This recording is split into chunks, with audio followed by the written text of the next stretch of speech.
지금은 금리보다 더 신경 쓰는 게 경기 후퇴 우려이기 때문에 9월은 굉장히 변동성이 심해지는 장일 것 같다. 그러니까 결국은 실적이 끌고 온다. 우리가 10월 초를 한번 기대해 볼 수 있지 않느냐. 네.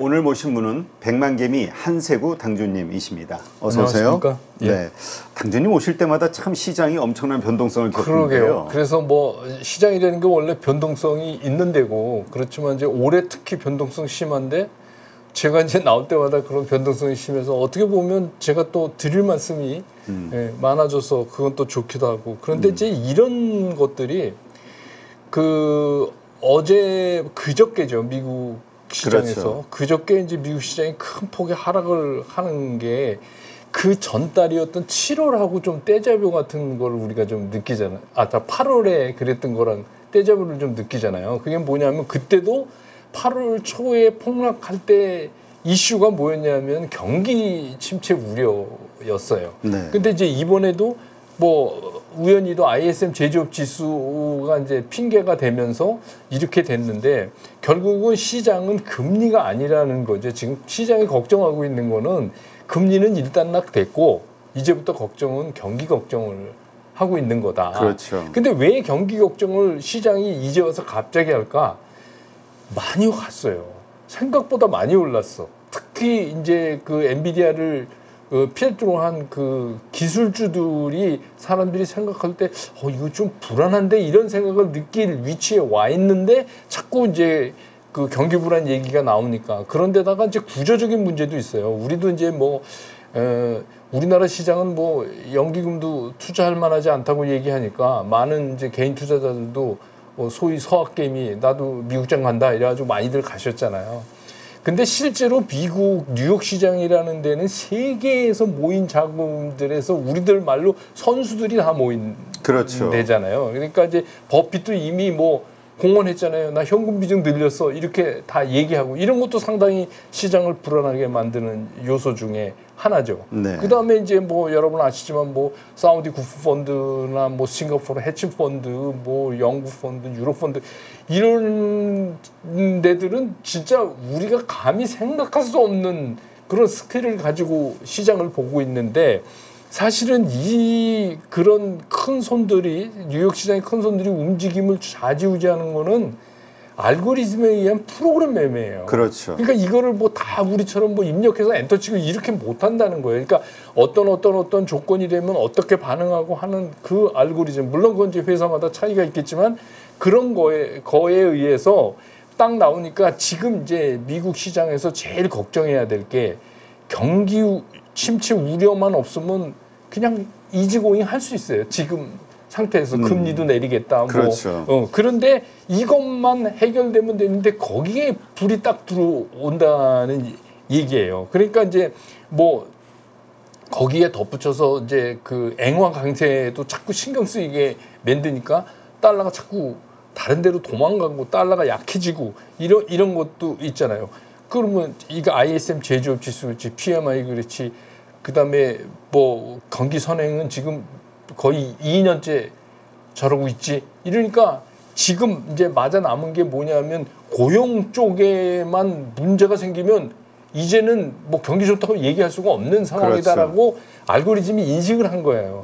그러니까 이제 매도가 탁 나가고 그건 매도가 나가면 또 새로운 매도를 부르는 이유가 뭐냐면 어디 한 군데서 매도가 나가기 시작하면 다른 알고리즘이 위험 신호를 하나를 더 받은 거 아니에요. 그렇죠. 그러니까 거기에 매물에 더해지고 뭐 이러니까 이제 우리 생각에 뭐 그렇다고 그래서 이렇게까지 빠질 수 있나 하지만 실제로 지금 시스템 상에서 이렇게 돼 있기 때문에 좀 과대하게 빠지는 경우가 있는데 이제 그게 그저께 상황이었고 조금 이제 깨름직한 거는 어제 돌리는데 나스닥하고 S&P는 못 돌린단 말이에요. 끝에. 그러면 이게 뭐냐 하면 이 주요 큰 손들의 뉴욕의 큰 손들의 생각은 아직도 뭐냐면 주말을 보고 가자라는 생각 쪽으로 기울어질 가능성이 상당히 농후한 거다. 금요일 날 고용 지표 확인하고 고용 지표 확인하고 물론 이제 뭐 우리 시간으로 이제 금요일 날 우리 알 수 있는 뭐 그 실업수당 청구권 수익인데 이거는 그렇게 크게 영향을 못 미치지만 이번에 이제 그 넘팜 페이롤이잖아요. 비농업 부문에서 그게 이제 어떤 거를 우리한테 전해줄 거냐 이거를 굉장히 신경 쓰고 있는 거예요. 미국 시장은 그거에 따라서 B컷을 할 거냐 아니면 뭐 25bp로 끝낼 것이냐도 결정이 되는 부분의 문제이니까 여기서 기다리자라는 생각이 자꾸 있는 것 같아요. 그러니까 그거를 세게 못 가고. 그러니까 우리 시장은 덩달아서 이제 어제 빠졌다 오늘 이제 조금 돌리긴 하지만 이제 오늘 돌리는데 제일 적극적인 게 이제 보나마나 개인일 거예요. 왜냐하면 개인들은 이제 학습 효과 있으니까 이거 단타라도 해야 되는 거 아니야 이런 생각을 이제 가지실 수 있는 거고.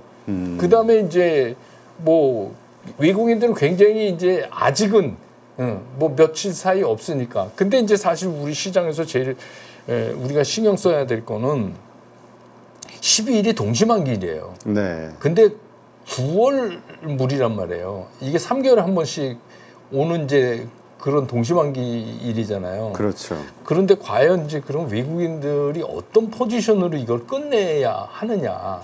사실은 내주는 그거 갖고 우리가 싸움을 해야 돼요. 또 우리 상황에서 굉장히 나쁜 게 추석 자금을 쓰는 자금들은 11일 날까지 팔아야 돼요. 그렇죠. 네. 그리고는 우리 19일에 시장이 다시 열리니까 그 사이에 연준의 금리가 어떻게 될 건지도 다 알고 돌아와야 되고 CPI도 다 알고 돌아오게 되고 그러니까 우리 없는 사이에 모든 게 일어나니까 우리 시장의 핵심은 불안하지. 네, 사실은 12일에 있어요. 12일에 근데 이게 외국인들이 어느 쪽으로 이거를 끌고 가서 끝낼지야 외국인들 마음이지만 지금 같아서는 사전에 눌렸기 때문에 좀 위쪽으로 끝낼 가능성도 상당히 있다. 그러니까 지금 이제 우리가 안고 있는 시장 주변에 어려운 게 이런 것들이에요. 네. 자, 그렇다면 지금 말씀하신 대로 9월 달 우리가 사실 기대했던 게 이제 연준의 금리 인하. 그렇게 되면 미국 증시가 좋아지지 않겠냐가 일단 첫 번째 우리 기대감이었는데 네. 최근에는 물론 아니 오히려 경기 침체로 받아들이고 오히려 하락하게 될 거야라는 의견도 만만치 않거든요. 네. 일단 어떤 영향을 미칠까요, 증시에? 일단은 이런 거예요. 지금은 금리보다 더 신경 쓰는 게 경기 후퇴 우려이기 때문에 그러니까 결국 연준이 이번 달에 B컷을 하려면 어떤 조건이 돼야 되냐면 금요일 날 고용 지표가 좀 나빠야 돼요. 쉽게 얘기해서 그 우리가 얘기하는 그 비농업 넘팜 페이롤이 150만 이하로 뭐 된다거나 뭐 하여튼 뭐 그렇게 해서 상당히 좀 싸늘해진 느낌이 들면 그건 두말할 거 없이 B컷이죠. 근데 B컷을 한다고 하더라도 또 문제가 되는 게 뭐냐면 야 이거는 동전의 양면 같아 갖고 결국 금리를 내린다는 얘기는 경기 우려를 동시에 갖고 오는 거 그렇죠. 아니냐. 근데 이제 왜 경기 우려를 이렇게 좀 많이 좀 과잉되게 반응을 하느냐 하면 지난주에 나왔던 모건 스탠리의 보고서도 영향이 상당히 있어요. 그 모건 스탠리 보고서의 그 제목이 Preparing for Peak거든요. 근데 이제 주로 반도체 사이클에 대해서 얘기를 하고 있고 그 중에 핵심은 엔비디아를 얘기를 하고 있는 거예요. 그러니까 그 얘기는 뭐냐면 피크로 가고 있다는 거예요. 네. 근데 여러분 아시지만 모건 스탠리가 윈터 이즈 커밍 이래 가지고 2년 전에 기가 막히게 맞췄잖아요. 그러니까 반도체에 관한 하는 모건 스탠리가 그런 리포트를 내면 시장이 긴장하게 그렇죠. 되는 거예요. 그렇기 때문에 시장 곳곳에 그런 불안함이 남아 있기 때문에 계속해서 금리가 인하돼도 그게 계속 나올 것이다. 그래서 저는 그것 때문에 9월은 굉장히 변동성이 심해지는 장일 것 같다. 그러니까 직전 고점은 못 뚫으면서 안에서 계속 그런 게 막 오르락내리락 하는 이런 장이다. 그래서 상당히 그걸 쫓아가면서 매매를 하면 매매하기가 상당히 어려운 시장이 될 것 같다 이런 생각이 들어요. 네, 그렇군요. 그렇다면 연준이 금리 인하를 했을 때 어쨌건 뭐 그것이 또 약달러 현상을 가져오지 않겠냐? 또 그런 것들이 외국인이 그러니까 원화 강세가 되니까 한국 증시에 들어올 수 있는 요인이 되지 않겠냐? 뭐 여러 가지 것들과 함께 한국 증시는 어떤 모습이 될까? 한국 증시는 이제 그 예를 들어서 지금은 그 순간적으로 일어나는 현상이라고 저는 봐요. 그 환율의 문제는 물론 달러가 계속 약달러를 가겠지만 그 달러 약달러의 상대적인 힘을 많이 발휘하는 건 앵화잖아요. 그렇죠. 그러니까 우리 돈이 아니란 말이에요. 그러니까 우리 돈이 강해지는 것보다 더 중요한 건 뭐냐면 그 환율의 변동을 우리 시장이 커버해 줄 수 있느냐 없느냐의 문제에 따라서 외국인이 한국에 들어가 말어 이거를 결정질 텐데 그런 매력 포인트가 과연 우리 시장에 있느냐 이걸 한번 생각해 봐야 돼요. 그래서 지금 뭐 금투세 얘기도 많이 하지만 지금 금투세에 대한 이건 의견이 많지만 제 개인적인 생각은 지금 완전히 흙바닥길이었잖아요. 우리 시장이. 그렇죠. 그러다 거기다 자갈 이렇게 부어놓고 통행료 내라는 거나 똑같은 거예요. 그러니까 이거를 제대로 하려면 선행돼야 될 게 뭐냐면 계속 기사들 나오잖아요. 이거를 투자하는 사람한테 돌려줄 수 있는 게 제도적으로 어떻게 보완이 돼 있고 시장이 어떻게 돼 있냐. 다행스러운 건 뭐냐면 우리가 만약에 그걸 고칠 수만 있다면 지금까지 쉽게 얘기해서 세수도 안 하고 다니다가 세수만 해도 이뻐 보이니까. 그래. 우리 시장은 껌정만 닦아내도. 네, 껌정만 닦아도 그런 좋은 기회가 있으니까 금투세 받는 게 중요한 게 아니라 이걸 먼저 정리해야 된다는 거예요. 그렇죠, 이걸 정리하고 금투세는 1년 있다 받으면 어때요? 이게 유예해서 이게 된 다음에. 그렇죠. 예, 전제가. 그래서 이게 중요한데 지금 이거 약간 이데올로기 싸움처럼 막 이렇게 끌고 가갖고 이렇게 되니까 그건 좋다 이거예요. 근데 제일 중요한 게 뭐냐면 투자자가 멍든다는 거예요. 그렇죠. 우리가 그 가운데서 정치 노름에 그냥 그러면 예를 들어서 연금도 못 하겠다는데 투자를. 그러니까 이게 참 답답한 게 아니 일본의 국민연금은 주식 비중이 24%인데 우리는 13%. 그것도 더 줄여야 된다고 게다가 하니까. 이제 이게 뭐냐면 제가 증권회사 입사한 게 1977년이에요. 70년대. 그때는 진짜 주식 투자하는 사람들이 부자만 했어요. 네. 부자만. 일반 사람들은 주식 투자 이런 거 잘 몰랐고. 근데 지금은 두 집 건너 한 집이 삼성전자 주주인데 그러니까 옛날하고 달라졌어요. 그렇죠. 그래서 이거를 그런 개념으로 접근할 게 아니라 그래서 이제 질문에 대한 말씀을 드리면 그러면 거꾸로 제가 이제 질문을 드리면 그럼 대표님이 외국인이면 우리나라 시장이 매력적으로 보이세요? 아니 우리부터도 미장으로 가야 돼 하는 말을 수시로 하는데 그러니까 매력적으로 안 보이면 안 오는 거죠. 돈이 안 될 것 같은데 왜 오겠어요? 그렇죠. 그러니까 그런 문제가 우리 시장만 갖고 있는 특수한 문제인데 이게 무슨 환율하고 연동되고 이런 차원의 문제가 이건 아니라는 거다. 그런 겁니다. 알겠습니다.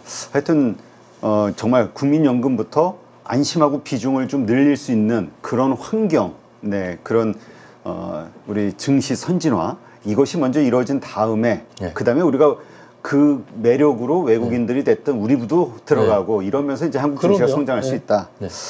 자, 그런데 최근까지 우리 시장을 주도했던 종목들 보면은 섹터를 보면은 뭐 화장품도 그렇고 자동차도 그렇고 이 수출주들 이 환율 효과를 좀 받았잖아요. 원화 약세로 인한. 이것이 이제 강세로 전환이 되면서 어떤 흐름이 나올 것이냐. 매출과 이익이 줄어들 텐데. 되게 간단하죠. 모건 스탠리 보고서도 내용을 보면 이게 안 된다가 아니고 속도가 떨어진다는 거예요. 그러니까 결국은 이거는 속도 싸움이에요. 환율 변화의 속도보다 우리 수출이 잘 되면. 예를 들어서 삼성전자가 엔비디아의 퀄리티 테스트 통과했다고 기사 나왔던데 그렇게 해서 HBM을 막 팔아갖고 그 속도가 환율을 커버하고 그렇게 되면 이건 좋다고 볼 수밖에 없는 거죠. 그리고 또 지금 이제 우리나라 수출을 주도하고 있는 큰 흐름의 반도체는 어디 딴 데 가서 구해오기가 이렇게 쉬운 물품이 아니에요. 대만이나 우리나 뻔히 정해져 있는 거잖아요. 그러니까 전방 산업이 좋다, 무너지지 않는다는 전제하에서 우리 시장에서는 환율 움직임 속도보다 매출 속도가 더 빨리 바뀌면 그건 전혀 문제가 없다. 네. 예, 그런 의미로 이제 제가 뭐 이게 오늘 얘기의 결론이 될지도 모르지만 저는 10월을 되게 좋게 보거든요. 아, 그래요? 네. 그래서 지금은 어렵지만 어려울 때 괜히 치고받고 하지 마시고 좋은 거 사서 모아놓으시는 게 오히려 나은 것 같다. 아, 단타보다는 네. 그러니까 쌀 때마다 좀 분할 네. 매수를 해서 지금 단타 못해요. 워낙 이게 변동이 너무 심해. 너무 심하니까 그러지 말고 좋은 종목 그거를 그냥 지금 이렇게 쌓아놓으면 한 달 안에 이건 승부난다. 네, 그런 생각을 이제 하는 거죠. 이게 결론부터 말씀드렸지만 뭐 나중에 다시 말씀드렸지만 그러니까 그런 자세가 필요해서 환율하고 수출주하고는 그런 문제죠. 근데 예를 들어서 수출 증가 속도가 환율을 못 따라간다. 그러면 아무래도 나쁜 영향을 받죠. 결국 그러니까 성장률, 매출 그럼요. 성장률을 봐야 되긴 하겠군요. 네. 그것이 이제 계속 주도주로서의 역할을 해나갈지 그럼. 판가름하는. 근데 10월 달을 좋게 보신다고 했는데 지금 사실 11월 5일인가요? 그때가 이제 미국 대선이죠. 그러다 보니까 그 대선이 결정지기 전까지는 계속 이런 변동성이 있지 않겠냐라고 생각하시는 분들이 참 많던데요. 근데 이제 그 변동성이 미국 대선에서 오는 변동성은 그 두 후보의 공약에 따라서 달라지는데 이제 거의 나왔잖아요. 공약이 거의 나왔잖아요. 물론 이제 짧게는 뭐 며칠 있다가 10일 날 TV 토론하면 그것도 또 영향 받아서 시장에 뭐 작게는 또 그러니까 지금은 그런 것들이 추석 연휴 전까지 쫙 깔려 있어요. 그러니까 굉장히 불안스러운 장이니까 여기서는 어떤 방향을 정해서 뭘 하려고 하시지 말라 하는 거죠. 그리고 네. 그때쯤 되면 한번 우리가 더듬어서 생각을 해보시면 자 지금 이제 경기 우려 때문에 시장이 이렇다. 그러면 이거를 깨트릴 수 있는 게 뭐가 있을까요? 우리가 이제 이렇게 한번 생각해 보면 이거는 예전에도 그랬고 앞으로도 그럴 건데 실적뿐이 없어요. 실적뿐이. 그러면 이제 예를 들어서 우리가 실적이 이거 나쁠 거야 이렇게 생각했는데 그러면 3분기 실적이라는 그 보따리를 끌고 나오기 시작하는 게 10월이에요. 네. 그래서 거기서 아까 말씀드린 대로 열어보니까 수출 증가율이 환율 이런 거 다 커버하고 이런 결과가 나왔네 할 가능성이 상당히 있다. 지금 이제 경기 침체를 우리가 우려하는 거지 막 침체로 지금 이미 들어가서 막 그건 아니잖아요. 네. 그러니까 이제 그 결국은 단기적인 반등은 이건 이제 반등이라는 표현을 써야 되지만 단기적인 반등은 결국은 실적이 끌고 온다.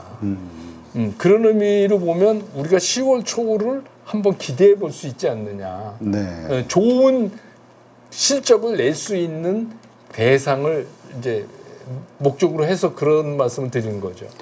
지금 그렇다면 이제 우리 수출 증가, 뭐 하여튼 뭐 수출 데이터가 워낙 자주 나오니까 그걸 통해서 이제 산업별, 그 다음에 전체 우리의 수출 현황을 좀 확인할 수가 있는데 지금 중국 경제에 대한 문제, 지금 상당히 지금 뭐 침체돼 있는 상황이잖아요. 어떤 분들은 잃어버린 10년이 이제 중국에 찾아왔다 뭐 이런 얘기 하시기도 하던데. 근데 어쨌든 우리 중국 수출 비중이 전년 대비해서 한 17%가 줄었잖아요. 지금 20%밖에 비중이 안 되니까. 어떻게 봐야 될까요? 중국 경제가 살아나지 않는 우리는 중국 경제가 악재죠 우리한테. 네. 그러니까 우리가 이제 그냥 흔한 말로 한 20년 동안 중국 때문에 편하게 먹고 살았는데. 편하게 먹고 살았죠. 그 덕을 많이 봤죠.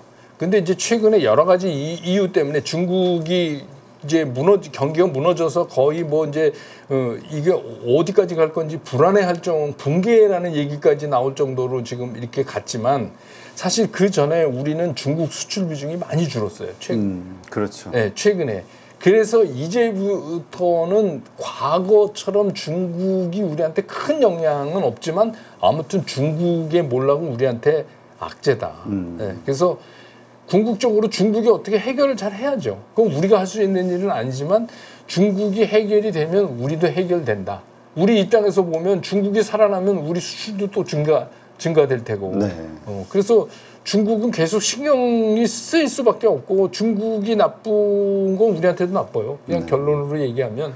그러니까 뭐 요새 화장품주들 볼 때 중국향 업체들은 좀 빼고 해라. 네. 미국 쪽이나 뭐 유럽 네. 쪽 봐라, 일본 쪽 봐라 이런 얘기도 다행이죠. 하고. 그렇게 된 게 정말 다행인 거죠. 그러게요. 대신 미국이 전년 대비해서 우리가 한 8.5%가 네. 수출 비중이 증가했다고 하니까 지금 한 18% 차지하고 있다고 하는데 그러다 보니까 전통적으로 중국과 관련해서 그 수혜를 받던 그 철강 화학 이런 쪽은 어둡게 보고 지금은 투자 대상을 안 해야 되느냐라는 질문이 생기거든요. 조심해야 된다고 저는 생각해요. 그러니까 저는 뭐냐면 뭐 이런 거죠. 많이 빠져서 그래서 거의 빈집털이식으로 들어가는 거는 그냥 반등해서 얼마는 할 수 있을지 모르지만 좀 긴 호흡으로 보면 궁극적으로는 굉장히 불안한 상태에 있는 거 아니에요. 그러니까 뭐 구태여 지금 시장 상황이 구태여 거기까지 손대야 될 정도로 바쁜 상황이냐 지금 시장이 지금은 어떻게 보면 올라갈 주식이 되게 명확해져 있는 네. 시장이에요. 그러니까 뭐 예전처럼 뭐 아무거나 사도 다 올라가는 시장이 아니기 때문에 위험 요소가 있는 시장은 비껴서는 게 맞는 것 같아요. 네. 일반 투자가 경우에는 특히 더. 그렇군요. 알겠습니다. 자, 이제 CPI 발표 되고 나서 다시 인플레이션에 대한 우려가 나올 것이냐 아니면 뭐 하여튼 그러한 수치들이 이제 한국 증시에 어떤 영향을 미칠 것이냐에 대한 고민 어떻게 보세요? 있을까요? 저는 이제 금리 문제는 일단 됐다고 끝났다. 봐요. 왜냐하면 여기서 갑자기 뭐 CPI가 이상하게 나올 수는 이미 없는 거고 이제 고용 지표도 그런데 고용 지표에서 이제 문제는 뭐냐면 뭐 지금 상황을 보니까 어제 이제 쫄트라고 하는 것도 나왔잖아요. 그냥 뭐 그렇게 그러니까 지금 이제 비숙련 쪽에 해고가 많은 의료복지 쪽만 제외하고 나머지는 뭐 그냥 그렇게 해서 거의 뭐 생각한 수준이다 이 정도로 받아들이니까 이게 금리에 큰 영향은 없지만 결국은 이제 그 금요일 날 발표되는 비농업 부문이 굉장히 중요한데 그 비농업 부문이 어떻게 보면 뭐 CPI도 그 다음 주에 CPI도 중요하지만 그게 굉장히 결정적으로 연준의 결정에 영향을 상당히 많이 미칠 것이다. 왜냐하면 연준 회의 전까지 있는 가장 중요한 그게 변곡점이라고 이제 저는 보거든요. 그래서 네. 뭐 만약에 아까도 말씀드렸지만 이번에 잡 데이터가 나쁘다 이러면 핑계댈 게 없어요. 경기가 침체가 아니다라고 얘기할 근거가 없다. 없어져 버리는 거예요. 전부 이제 하나씩 이렇게 됐잖아. 그래서 어떻게 보면 금리를 상당히 내리는 거를 그 자넷 옐렌은 원하잖아요. 그래서 네. 뭐 이거는 뭐 사실은 아니겠지만 자꾸 이제 정부 쪽에 그 고용 쪽에 있는 수치를 마사지한다고 이제 그러는데 안 좋게. 근데 뭐 어찌 됐건 그게 현재로서는 가장 크고 그런 상태에서 CPI의 움직임은 굉장히 작기 때문에 네. 이미 이제 금요일이 지나면 연준이 결정을 내리지 않을까 싶어요. B컷이냐 아니면 뭐 25bp냐. 네. 알겠습니다. 참고하시기 바랍니다.